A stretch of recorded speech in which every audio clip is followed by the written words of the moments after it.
Hello and welcome to Rick's Scale Model Fix and the continuation of the step-by-step video build with Kinetic's brand new 1/48 scale Harrier Gr1 stroke 3. In part 4 we're going to look at masking the various holes and orifices in the airframe in preparation for administering a primer coat, and this is the first sort of check on the model and the build to date to see if it's up to scratch. So as you can see off camera, I've just masked the canopy quite simply, the cockpit, the open cockpit area quite simply with Tamiya masking tape. On the starboard side I've begun to mask the open auxiliary intake doors, and to do this I've used the foam that comes in Edward aftermarket sort of brassing sets, and all we're doing is just feeding it into the hole with a pair of tweezers, and it just stops any overspray going in and ruining that finish that we applied all the way back in stage 1. So the same as well with the intake itself, we just use a wider piece, and the good thing with using the foam is it just conforms to the shape of the intake and to the opening really well. So the idea is just to stop the overspray, and then we can work our way around the intake doors. So all we're doing, small pieces of the foam just cut to size. You want them slightly bigger than the hole they're meant to be going in, and just try and push it beyond the surface.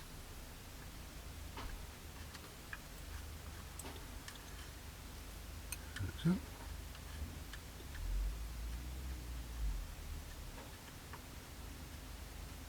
And it's just a question of repeating this until everywhere is masked. I said, if you get any overspray into that intake area, you're not going to be able to get in there to correct it. So it's worth just spending a little bit of time to get things right. Don't worry if anything falls inside, it can be recovered.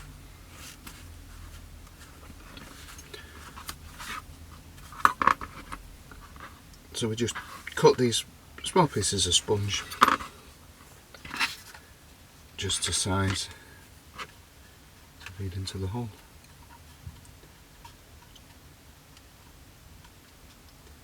Like so.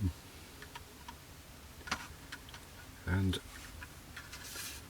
I'm just going to have a check through the instruction book to make sure that I've not missed anything glaringly obvious that needs to be added that's substantial at this point.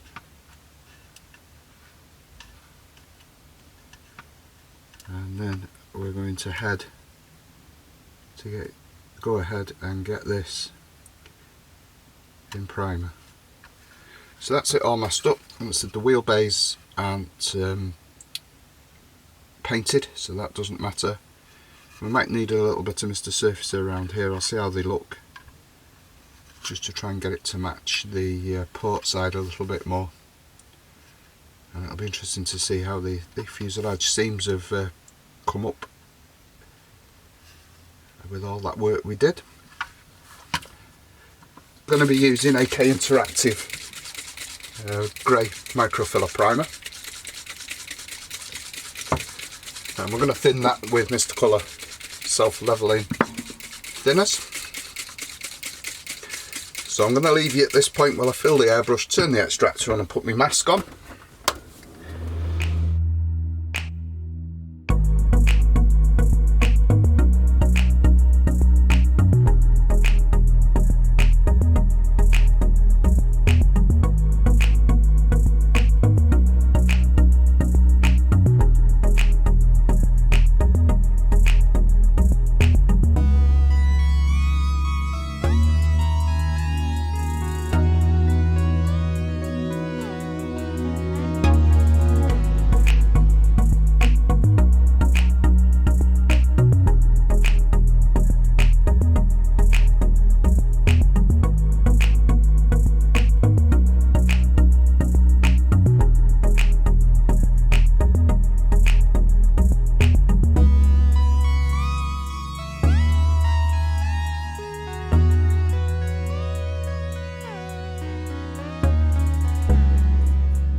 So it was a bit of a marathon primer session. We've got all the airframe in primer now, and all the pylons, drop tanks and aiding gun pods.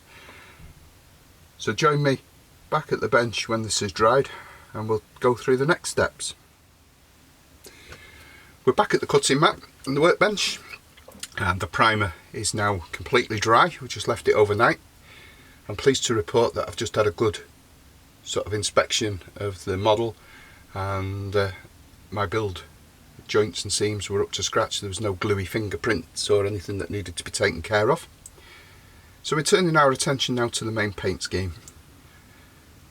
Harriers of this era carried disruptive green and grey wraparound camouflage, and the focus of this build is going to be XZ997, and from Operation Corporate, when battle the South Atlantic and the Falklands in 1982. The aircraft was based on HMS Hermes,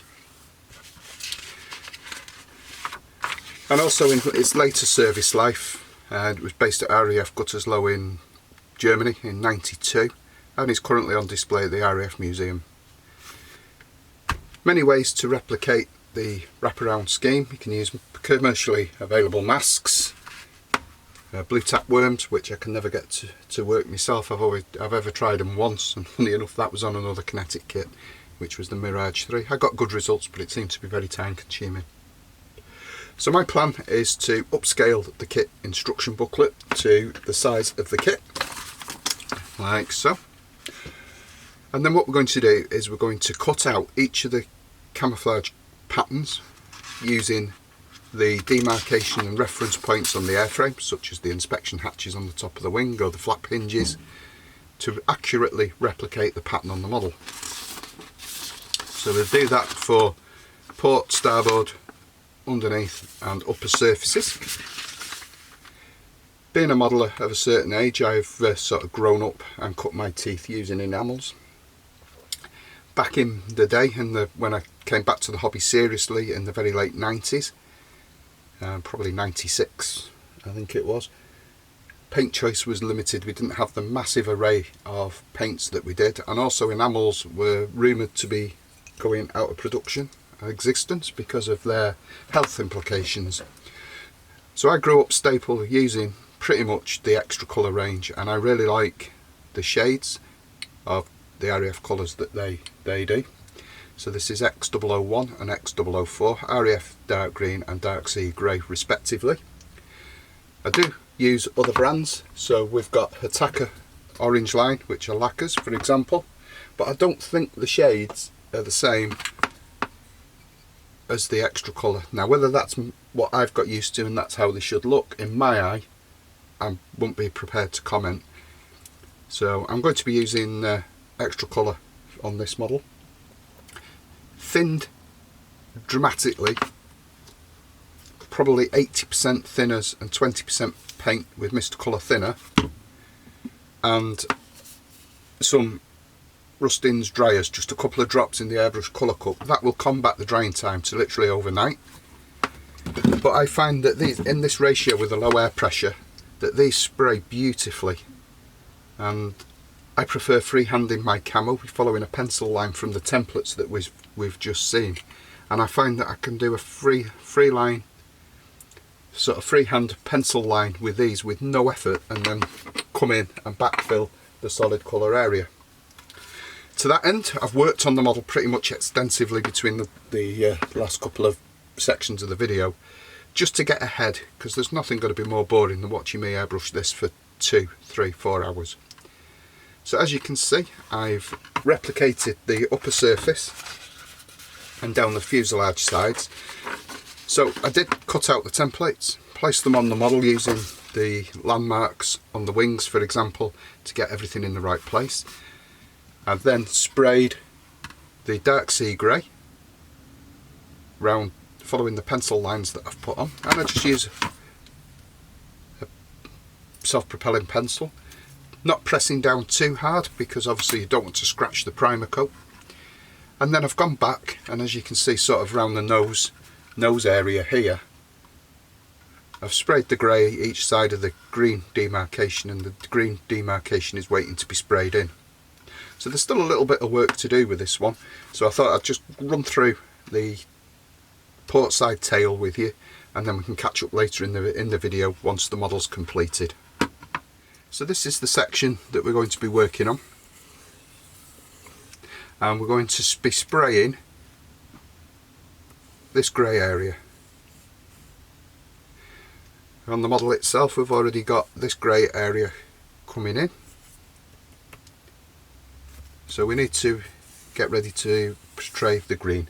So by working this way, we're not handling the model over freshly applied paint, and we can build up each section at a time.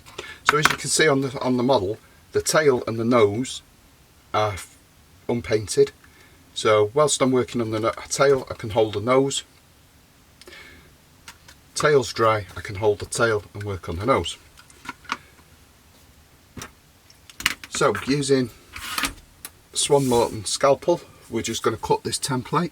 So we're going to follow the vertical fin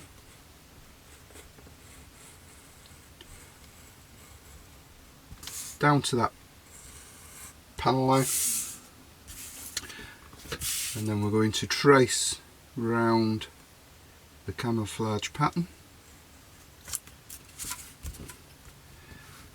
So we're coming up from the ventral straight there, round the access hatch in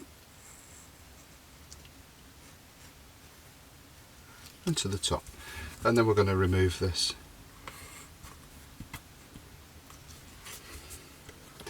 So we've got key locations on the model, so we can now overlay this onto the model itself. We're getting the panel lines lined up like so. So just edging it into position. So there's that hatch.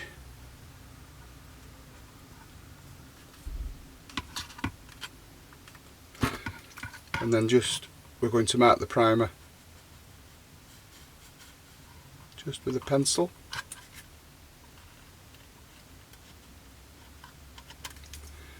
Changing direction.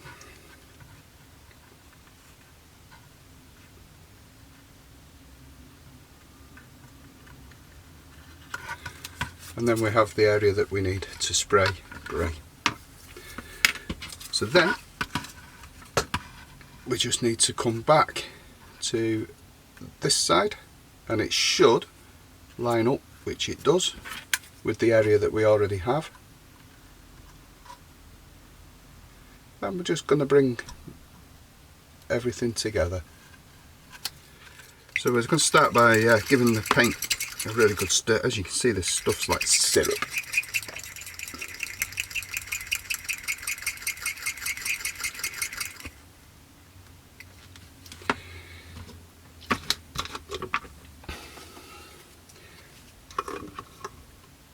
So we're going to add a bit thinners to the colour pot.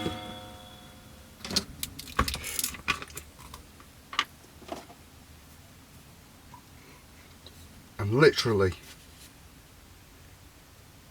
1, 2, 3. 3 drops of dryers.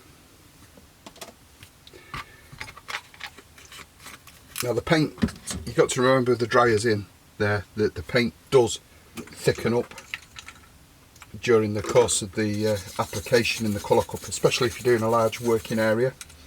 So sometimes you do need to add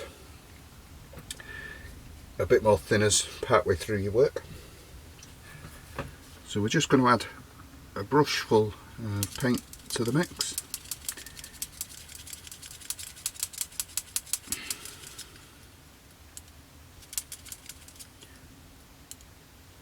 Maybe just a little bit more. And as you can see, it should just not hold this side of the colour cup. I don't know if you can see that on camera, but it just really just runs down the side of the colour cup. Okay, because we're doing a small area, I'm not going to wear a respirator or anything so you can hear me talk. I'm going to try and talk you through what I'm doing. And the compressor will probably cut in at some point. So we're just checking the flow. I'm using my Badger 150 for this. PSI is around 8 to 10. And we're ready to go.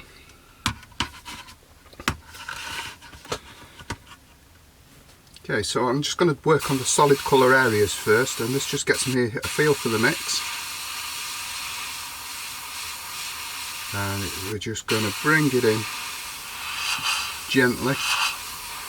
We're in no rush to build up the paintwork. It is very, very thin mix. In fact, the air pressure is a little bit too high with that.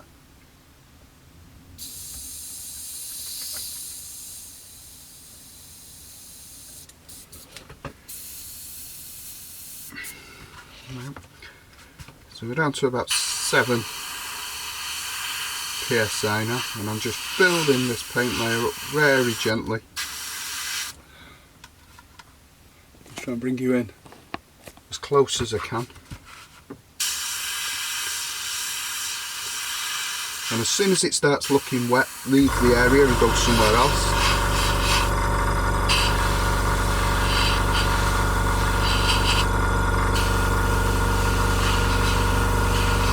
So the mix looks good.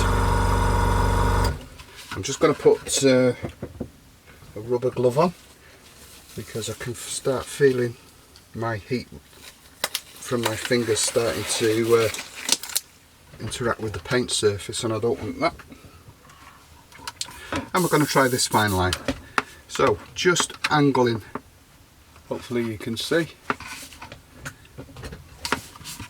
Just try and get it in the best position for the camera I can.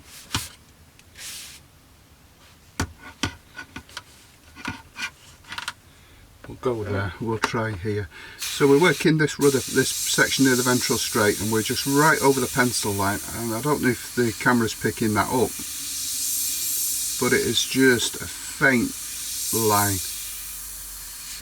and then we're back spraying straight up to it again. Faint line,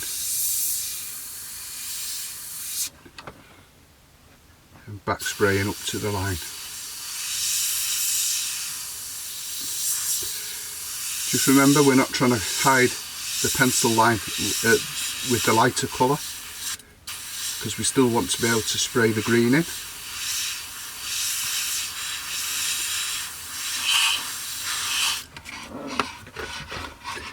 So we'll work on a different section now. So I'm spraying over and away from the line.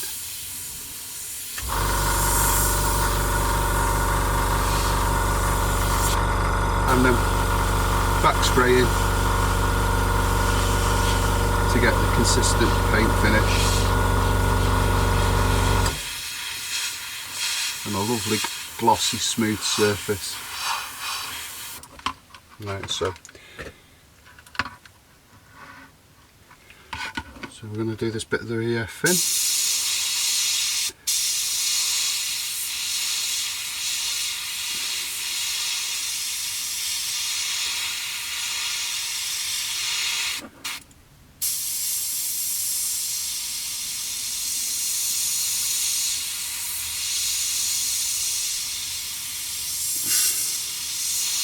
I just got it a little bit close there.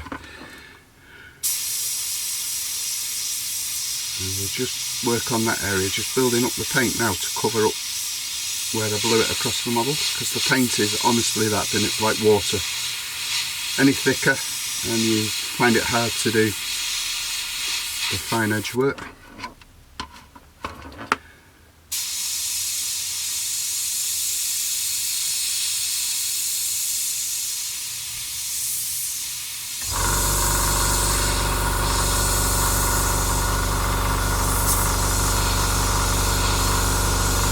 And then just backfilling to build up the opacity of the colour. like so. And I think you agree that's quite a hard edge, even though it's sprayed freehand, and it'll look even tighter once we've got the green on. So I'm just making sure now that we are all painted the same. I'm just going to cover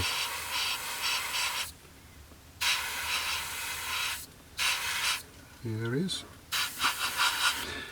So thankfully everything has lined up, and it's just now a question of building up the paintwork to a solid depth of colour that's uniform all over. So again, the tip of the airbrush is only perhaps 2, maybe 3 centimetres away from the model at this point. So if the air pressure was too high, you'd just be blowing paint everywhere.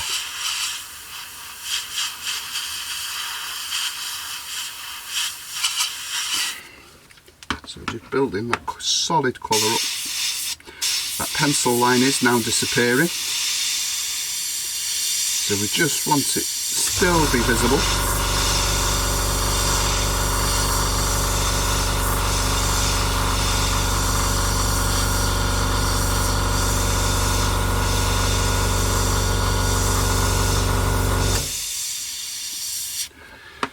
And there we go.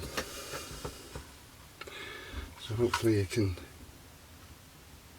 see that it is really quite glossy and smooth. Any lumps or texture will be ironed out with a gloss coat anyway. And then we just need to orientate the model so that we can work on this grey area here under the wing. So what we're going to do is work to about 5mm back from that panel line, because we haven't got the green colour or any colour demarcation coming down the side of the fuselages yet, so we don't know the areas that we're going to be working on. So again, just starting off a little bit away from the area we want, just to make sure paint flow and everything's good, which it is. And we're just going to build that up.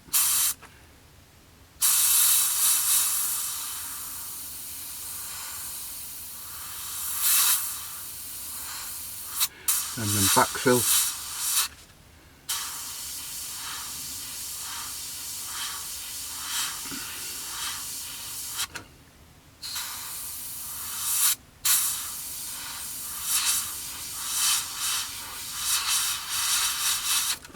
Like so. So we've got the pattern emerging that we're now going to spray with green. Obviously we can't work on this until this grey has dried, because as soon as you start spraying up against the edge with the green paint, it's going to reactivate the grey paint before it's fully dry, and we're just going to end up with a mess.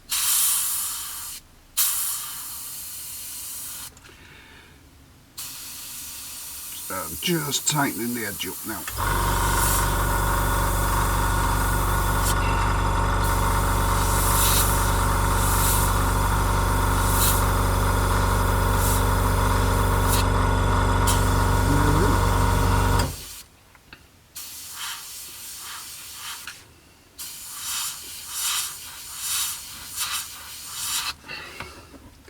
That's the completed work that we've just done,